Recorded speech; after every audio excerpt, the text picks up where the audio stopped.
Channel को subscribe करें, video को लाइक करें। अल्हम्दुलिल्लाहि रब्बिल आलमीन वस्सलातु वस्सलामु अला सय्यिदिल मुरसलीन व अला आलिहि व सहबिहि अजमाइन। हमारे आज के प्रोग्राम में हमें पहला खत मौसूल हुआ है चमन से दीदार शाह साहब का। वो ये कहते हैं कि एक मुसलमान मुल्क में जो गैर मुस्लिम लोग रिहाइश पजीर होते हैं तो उनके मुताल्लिक हमारा क्या बर्ताव होना चाहिए, उनके त्यौहार में, उनसे सलाम करने में, उनसे लेन देन करने में एक मुसलमान को क्या अहकाम दिए गए हैं। तो इसके जवाब में अर्ज ये है कि गैर मुस्लिम शख्स के मुतालिक मुसलमान शख्स पर कई किस्म के वाजिबात लाजमी होते हैं जो हमारे अल्लाह ने बताए हैं उनके बारे में, और उस पर हमें अमल करना चाहिए। पहला वाजिब तो ये है कि अल्लाह ताला की तरफ उनको दावत दी जाए। अगर मुसलमान के पास इल्म व बसीरत है तो उसे चाहिए कि वो उनको अल्लाह की तरफ दावत दे। हो सकता है कि वो इस्लाम कबूल कर लें, और इससे बढ़कर एहसान क्या होगा कि उनको इस्लाम की दावत मिल जाए। जैसे कि नबी करीम सल्लल्लाहु अलैहि वसल्लम का फरमान है, जो शख्स किसी खैर की तरफ रहनुमाई करे तो रहनुमा के लिए अमल करने वाले के बराबर अजर मिलेगा। और इसी तरह आप सल्लल्लाहु अलैहि वसल्लम ने सैयदना अली इब्न अबी तालिब रज़ी अल्लाह तआला अन्हु से उन्हें खैबर रिसाल करते हुए फरमाया था कि यहूदियों को पहले इस्लाम की दावत दो, और ये फरमाया कि अल्लाह की कसम, अगर अल्लाह ताला तुम्हारे जरिए किसी एक आदमी को हिदायत दे दे तो तुम्हारे लिए सुर्ख ऊंटों से भी बेहतर है। इसी तरह आप सल्लल्लाहु अलैहि वसल्लम का फरमान है कि जो शख्स अच्छे रास्ते की दावत दे तो दाई को पैरवी करने वालों के अजर के बराबर अजर मिलेगा, और उससे किसी का भी अजर कम नहीं होगा।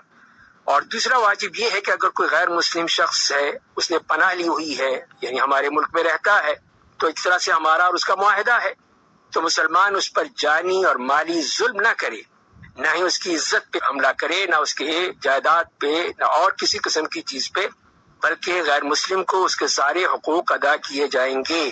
चुनांचे गैर मुस्लिम को चोरी, खयानत, धोखाधड़ी के जरिए से माली जुल्म का निशाना न बनाया जाए, मारपीट और कत्ल वगैरह के जरिए जानी जुल्म का निशाना न बनाया जाए, और उसको एक मुसलमान मुल्क में मुकम्मल तहफ़्फ़ुज़ हासिल है। उसको किसी किस्म की तकलीफ देना बगैर किसी सबब के बहुत बड़ा गुनाह है, बहुत बड़ा अल्लाह के यहाँ उसकी सख्त वईद है।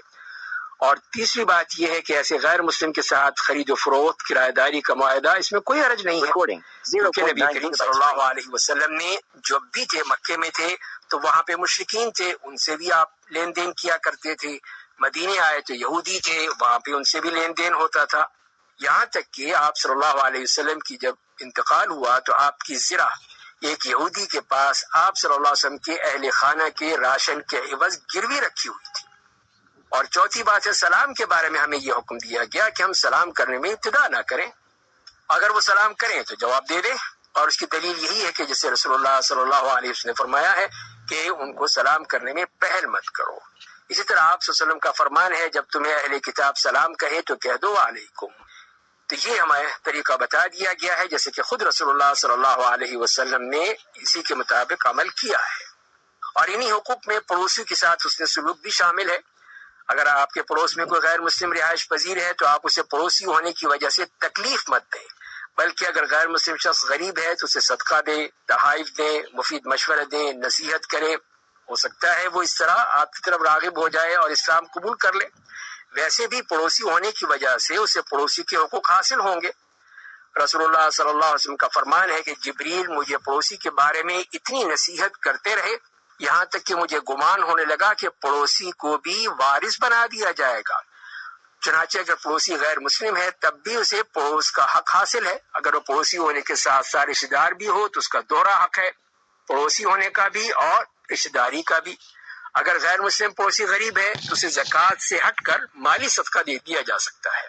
इसी के इरशाद बारी ताला है, ला यनहाकुमुल्लाहु अनिल्लज़ीना लम युकातिलूकुम फिद्दीन वलम युखरिजूकुम मिन दियारिकुम अन तबर्रूहुम व तुक़सितू इलैहिम इन्नल्लाहा युहिब्बुल मुक़सितीन।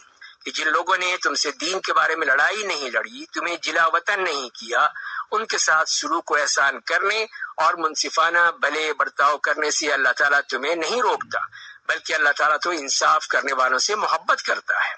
और सही हदीस में है कि सैयदा अस्मा बिन्त अबी बकर रज़ी अल्लाह तआला अन्हुमा से मरवी है कि उनकी वालिदा उनके पास सुलह हुदैबिया के दौरानिये में माली ताउन के लिए आई। उस वक्त वो मुशरिक थी, تو سیدہ اسماء بنت ابی بکر رضی اللہ تعالیٰ عنہما نے نبی کریم صلی اللہ علیہ وسلم سے ان کا تعاون کرنے کے لیے اجازت چاہی کہ کیا وہ اپنی والدہ کے ساتھ صلہ رحمی کر سکتی ہیں. تو نبی کریم صلی اللہ علیہ وسلم نے فرمایا تم ان کے ساتھ صلہ رحمی کرو. البتہ ان کے تہواروں میں شرکت کے متعلق یہ ہے کہ ان میں شرکت نہ کی جائے. تاہم اگر غیر مسلم کا کوئی رشتہ دار فوت ہو جائے تو تعزیت کرے کہ اللہ تعالیٰ آپ کو اس مصیبت میں صبر عنایت فرمائے، آپ کو بہترین صلہ عطا کرے. اچھا جملہ وہ کہے.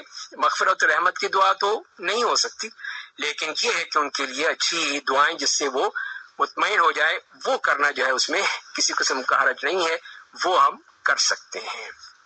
دوسرا سوال ہمیں موصول ہوا ہے ملتان سے. اس کو بھیجنے والے ہیں طارق جاوید صاحب، جو ایک ابھی نوعمر نوجوان ہیں. وہ یہ کہتے ہیں کہ میری عمر 10 سال ہے، میں پالتو جانور رکھنا چاہتا ہوں، تو کیا اس کے لیے کوئی شرائط و ضوابط ہیں؟ پہلی بات تو یہ ہے کہ یہ بڑی خوشی کی بات ہے کہ اللہ اس کے رسول سے محبت کرنے والے اور ذہین و فطین آپ جیسے اپنی چھوٹی عمر کے بچوں سے سوالات موصول ہوں. یہ سوال بہت ہی اہم ہے، مفید بھی ہے، تو ہم اس کو اختصار کے ساتھ اس کا جواب دینے کی کوشش کریں گے. کہ پہلی بات تو یہ ہے کہ پالتو جانور رکھنا اور پالنا اسلام میں جائز ہے، اس میں کوئی حرج نہیں ہے. جیسے کہ حدیث میں آتا ہے کہ سیدنا انس رضی اللہ عنہ سے مروی ہے کہ نبی کریم صلی اللہ علیہ وسلم سب سے اچھے اخلاق کے مالک تھے. میرا ایک بھائی جسے ابو عمیر کہتے تھے، راوی کہتے ہیں کہ ان کی عمر سے متعلق گمان ہے کہ ابھی دودھ چھڑوایا ہی کیا تھا.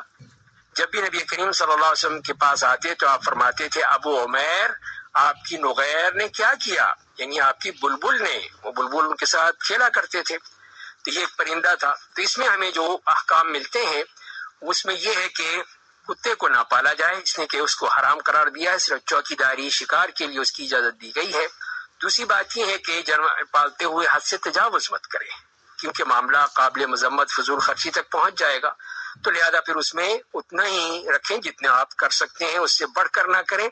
اور اسی طرح وہ جانور جو کہ انسان کے لیے خطرناک ہو سکتے ہیں ان کو بھی پالنا جو ہے وہ صحیح نہیں ہے. اور پالتو جانور کا مکمل خیال رکھیں. اگر کوئی مسلمان جانور پال لے تو اس کے کھانے پینے کا خیال رکھے، کسی قسم کی اس کو تکلیف نہ پہنچائے، نہ اسے نشانہ بازی کا ہدف بنائے، جانور لڑانے کے لیے نہ پالے. اور اسی طرح جانور کو سردی یا گرمی میں جو ہے اس کی احتیاط رکھے.